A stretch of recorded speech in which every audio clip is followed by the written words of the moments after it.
Hello everyone. आज का हमारा टॉपिक है आर्टिकल 14। आर्टिकल 14 डील करता है राइट टू इक्वालिटी से। ये पहला ऐसा राइट था जो इंडिया के पीपल्स को मिला था। हमारा जो कॉन्स्टिट्यूशन है वो सोशलिस्टिक कॉन्स्टिट्यूशन है, इसलिए इक्वालिटी को कॉन्स्टिट्यूशन में सबसे इम्पोर्टेंट माना है। जब हम फंडामेंटल राइट्स की बात करते हैं तो सबसे पहला जो राइट आता है वो आता है राइट टू इक्वालिटी। हमारे कॉन्स्टिट्यूशन में राइट टू इक्वालिटी को आर्टिकल 14 से लेकर आर्टिकल 18 में मेंशन किया गया है। एंड सबसे पहला फंडामेंटल राइट है आर्टिकल 14, जो कि डील करता है इक्वालिटी बिफोर लॉ और इक्वल प्रोटेक्शन ऑफ लॉ से।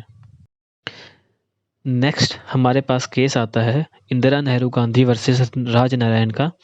इसमें कोर्ट ने समझाया है कि जो इक्वालिटी का कॉन्सेप्ट है वो बेस्ड है रूल ऑफ लॉ पे, एंड जो हमारा जो रिपब्लिकन कॉन्स्टिट्यूशन है उसका बेसिस ही इक्वालिटी होता है। इस केस में सुप्रीम कोर्ट क्लियर कर देते हैं कि जो हमारा कॉन्स्टिट्यूशन का बेसिक पोस्टुलेट है वो रूल ऑफ लॉ पे बेस्ड है, वो एक इक्वालिटी पे बेस्ड है। आई होप आपको इक्वालिटी का कॉन्सेप्ट क्लियर हो गया होगा। नेक्स्ट हम अब चलते हैं आर्टिकल 14 पे। और जब हम आर्टिकल 14 की बेयर लैंग्वेज को देखें तो उसमें ये कहता है the state shall not deny to any person equality before the law और equal protection of the laws within the territory of India. Article 14 में जो फर्स्ट टर्म है वो है स्टेट। स्टेट को हम ऑलरेडी डिफाइन कर चुके हैं अपने आर्टिकल 12 के लेक्चर में। नेक्स्ट हमारे पास जो टर्म आती है वो आती है एनी पर्सन। एनी पर्सन जो यहाँ पे यूज़ की गई है टर्म, वो कहती है कि आर्टिकल जो 14 है वो रिस्ट्रिक्ट नहीं है किसी स्पेसिफिकली क्लास तक। ये कहती है कि जो आर्टिकल 14 की जो पावर्स हैं वो सभी को मिलेंगी जो पर्सन इंडिया की टेरिटरी के अंदर रह रहा है। इसमें हमारे पास केस आता है जो एनी पर्सन को और इलेबोरेट करता है। केस का नाम है national human right commission versus union of India. इस केस में कोर्ट ने कहा कि जो फॉरेन नेशनल हैं वो राइट टू इक्वालिटी को तो इंजॉय कर सकते हैं, बट इसके बेसिस पे वो सिटीजनशिप नहीं मांग सकते। सिटीजनशिप देना या ना देना वो टोटली इंडियन गवर्नमेंट का प्रेरोगेटिव है, एंड इंडियन गवर्नमेंट सिटीजनशिप को रिफ्यूज़ भी कर सकती है बिना कोई रीज़न बताए। नेक्स्ट हमारे पास बहुत ही इंपॉर्टेंट टर्म्स आती हैं इक्वालिटी बिफोर लॉ और the equal protection of laws. जो फर्स्ट टर्म है हमारी इक्वालिटी बिफोर लॉ, ये एक इंग्लिश ओरिजिन की टर्म है। इसका जो ओरिजिन है वो इंग्लिश लॉ में हुआ था। इसे एक नेगेटिव टर्म भी कहा जाता है, एक नेगेटिव कॉन्सेप्ट है।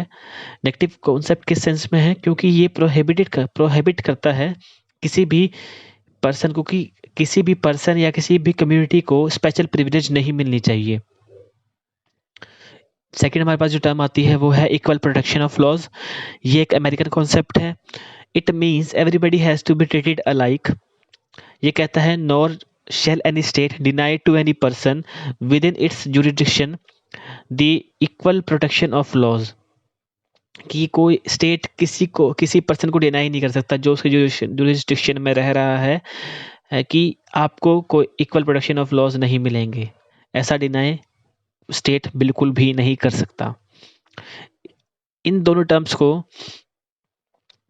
और भी इलैबोरेट करने के लिए एक केस आता है Srinivas theatre versus government of Tamil Nadu.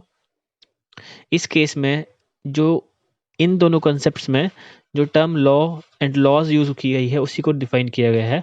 ये कहता है कि जो टर्म लॉज है इक्वालिटी बिफोर लॉ में वो एक जेनरिक सेंस में यूज करी गई है, एंड जो टर्म लॉज है इक्वल प्रोटेक्शन ऑफ लॉज में वो स्पेसिफिक लॉज को डिनोट करती है। ये कहता है कि इक्वलिटी बिफोर लॉ है वो एक जेनरिक सेंस वाली टर्म, उसमें जेनरिक सेंस में यूज़ की गई है जो लॉ टर्म यूज़ की गई है। इट मीन्स कि वो एक जनरल लॉ है, and equal protection of laws है वो स्पेसिफिक लॉज के बारे में डील करता है। नेक्स्ट हमारे पास आता है exceptions of rule of equality. ये कॉन्सेप्ट कहता है कि जो रूल ऑफ इक्वालिटी है उसमें हमें कुछ एक्सेप्शंस लाने पड़ेंगे कि हम सभी को इक्वली ट्रीट नहीं कर सकते। इसके अंदर दो कॉन्सेप्ट्स आते हैं, reasonable classification and class legislation. इसे हम बाद में समझेंगे, पहले हम बेसिक समझ लेते हैं कि रूल ऑफ इक्वालिटी के जो एक्सेप्शंस हैं वो कहते क्या हैं। ये बेसिकली कहता है कि हम सभी पर्सन्स को इक्वली ट्रीट नहीं कर सकते, हमें कुछ पर्सन्स को कुछ स्पेशल प्रिविलेजेस देनी पड़ेंगी, कुछ जो स्पेशल क्लासेस हैं उनको कुछ स्पेशल प्रिविलेजेस देनी पड़ेंगी, ताकि वो जो दूसरी क्लासेस हैं, जो सुपीरियर क्लासेस हैं या फिर जो हाईली पावरफुल क्लासेस हैं उनके सामने कम्पीट कर सके। जो रूल ऑफ इक्वलिटी के जो एक्सेप्शंस हैं वो कुछ जो स्टेट में जो हायर जो अथॉरिटीज़ होती हैं उनको भी कुछ स्पेशल प्रिविलेजेस देता है। जब मैं कुछ एग्जांपल्स दूं आपको तो उसमें से सबसे पहले एग्जांपल ले सकते हैं हम कि जो फॉरेन डिप्लोमेट्स होते हैं उनके ऊपर हमारे कोर्ट में, हमारे जो कोर्ट्स हैं, जो इंडियन कोर्ट्स हैं, उनके उसमें उनकी प्रोसीडिंग नहीं चल सकती। जो कुछ और एग्जांपल्स देखे जाएं तो आर्टिकल 361 जो कि प्रेसिडेंट और गवर्नर को इम्यून करता है कि उनको उनकी प्रोसीडिंग्स नहीं चलेंगी जब तक वो एक पोजीशन होल्ड कर रहे हैं। बेसिकली जो पावर मिल रही है वो जो ये एक्सेप्शंस के जो बेनिफिट मिल रहा है वो उनकी पोजीशन को मिल रहा है, नॉट अ पर्सन को। जब तक वो पर्सन वो पोजीशन होल्ड कर रहा है तब तक उसके ऊपर कोई भी प्रोसीडिंग नहीं चल सकती। ऐसे ही अगर मैं आपको एक रियल लाइफ एग्जांपल से समझाने की कोशिश करूं तो जैसे कि अगर हम सभी पर्सन्स के ऊपर सेम टैक्स लगा दें तो जो उसका बर्डन है वो जो हायर क्लासेस हैं, जो अर्न कर रहे हैं, जो हाई अर्न कर रहे हैं जो पर्सन्स, उनके ऊपर उसका इम्पैक्ट नहीं पड़ेगा, बट जो जो लो इनकम फैमिलीज हैं उनके ऊपर उनका इम्पैक्ट बहुत ज़्यादा पड़ेगा।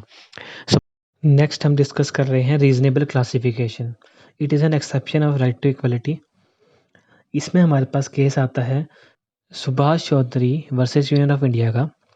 इस केस में दो कंडीशंस दी गई हैं कि रीजनेबल क्लासिफिकेशन हमें किस बेस पे देना है। तो जो फर्स्ट कंडीशन है वो कहती है कि there must be an intelligible differentia होना चाहिए उसमें। सेकंड कंडीशन कहती है कि रैशनल रिलेशन होना चाहिए, उस जो हम रूल लेके आ रहे हैं उसका रैशनल रिलेशन होना चाहिए एक्ट के साथ। जो पहला पॉइंट है इंटेलिजिबल डिफरेंशिया, वो कहता है कि जो हम डिफ्रेंशिएट करेंगे जिन पीपल्स को, वो किसी ना किसी के बेसिस पे करेंगे। उनके पास कोई ना कोई वीकनेस, उनकी जो वीकनेस है उसको ख़त्म करने के लिए कर रहे हैं, किसी पर्पस के लिए कर रहे हैं स्पेसिफिकली। इसमें हम एग्जांपल ले सकते हैं जैसे कि जो टैक्स स्लैब्स होती हैं, जो हाई इनकम फैमिलीज़ हैं वो हाई टैक्सेस पे करती हैं, और जो लो इनकम फैमिलीज़ हैं उनको बहुत सारी रिबेट्स मिली हुई है गवर्नमेंट के थ्रू, जिससे वो टैक्स नहीं पे करती वो। तो ये एक इंटेलिजिबल डिफरेंशिया का बहुत ही बेहतरीन एग्जांपल है। नेक्स्ट हमारे पास आते हैं प्रिंसिपल्स ऑफ क्लासिफिकेशन। पहली क्लासिफिकेशन कहती है the underlined principle of article 14 is that all person is same in circumstances should be treated alike. जो सेम सर्कमस्टांसेस में जो पर्सन्स हैं उनको एक जैसा ट्रीट करना होगा। अलाइक पीपल्स के बीच में कोई भी डिस्क्रिमिनेशन नहीं होना चाहिए। सिमिलर काइंड ऑफ ग्रुप को सिमिलरली ट्रीट करेंगे। पहली क्लासिफिकेशन सिंपली ये बताती है। सेकंड क्लासिफिकेशन ये कहती है कि स्टेट डिसाइड करेगा कि कौन सी क्लास रीजनेबल क्लासिफिकेशन के अंदर आएगी, किसको हम क्या एडवांटेज देंगे। नेक्स्ट प्रिंसिपल कहता है कि जो रीजनेबल क्लासिफिकेशन होगी वो रैशनैलिटी के बेस पे होगी, आर्बिट्रीनेस नहीं होनी चाहिए उसमें। नेक्स्ट प्रिंसिपल है law can separate class according to the needs of the society. कि जो सेपरेट करेंगे क्लास को हम, वो उसकी नीड के अकॉर्डिंग सेपरेट करेंगे। और जब उस क्लास को उस क्लासिफिकेशन की नीड नहीं है तो हम उसे वो नहीं देंगे।